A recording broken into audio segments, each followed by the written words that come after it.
हिंदुत्ववादी सरकार म्हणून स्वतःला संबोधित करायचं, आम्ही हिंदुत्ववादी आहोत. आणि परवा दिवशीच कोल्हापूर महानगरपालिकेच्या महिला बाल कल्याण सभापती मुस्लिम झाल्या. मी त्या ताईंना विरोध करत नाही, माझा विरोध करायचा कसलाही संबंध नाही, पण तुम्ही स्वतःला हिंदुत्ववादी म्हणून संबोधता, आम्ही हिंदू राष्ट्र करून दाखवतो म्हणता. आणि कोल्हापूर शहरामध्ये ज्या ताईंना सरळ बोलता येत नाही, सरळ वाचता येत नाही, अशा व्यक्तींना तुम्ही महिला कल्याण आणि बाल सभापती हे पद बहाल करता. धनुष्यबाणाच्या त्या बहुतेक पदाधिकारी झाले असाव्यात. तर हे कितपत योग्य आहे? म्हणजे एकीकडं हिंदू आणि मुस्लिम यांच्यात वाद पसरवायचा, त्यातून आपण आपले पोळी भाजून घ्यायची आणि पुन्हा हिंदूंना उघड्यावर टाकायचा, हा नवीन फंडा नाही. राज्य शासनाचा आणि केंद्र शासनाचा हा जुना फंडा आहे. माझं तर ठामपणे असं मत आहे, नागरिकांनी सावध राहावं. नागरिकांनी यांच्या या भूलथापांना बळी पडू नये.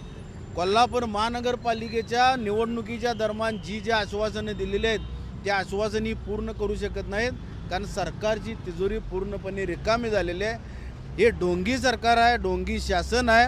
आणि इथं फक्त आणि फक्त गुन्हेगारी, मटका जुगारवाले, अड्डेवाले आणि ह्या असल्या पार्श्वभूमी असणारे नगरसेवक त्यात कित्येक आहेत.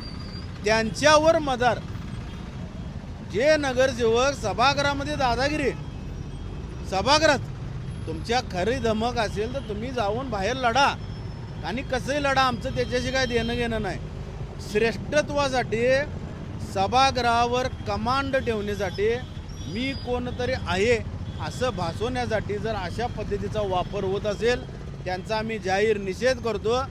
येणाऱ्या मिटिंगला वर गॅलरीमध्ये सभागृहात शिवसैनिक मोठ्या ताकदीने उपस्थित राहणार आहेत.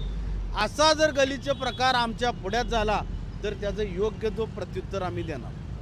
पूर्वी ब्लड प्रेशर, मधुमेह, बायपास झालेले अथवा सांगितलेले, तसेच दम लागणे, छातीत दुखणे, पायावर सूज अशी लक्षणे असणाऱ्या रुग्णांवर खात्रीशीर उपचार करणारे, सोबतच मेडिकल इन्शुरन्सचा लाभ देणारे NABH नामांकन प्राप्त कोल्हापुरातील पहिले आयुर्वेदिक हॉस्पिटल डॉक्टर विजय बांगर यांचे माधवबाग, ताराबाई पार्क, कोल्हापूर. संपर्क 80 55 84 67 77.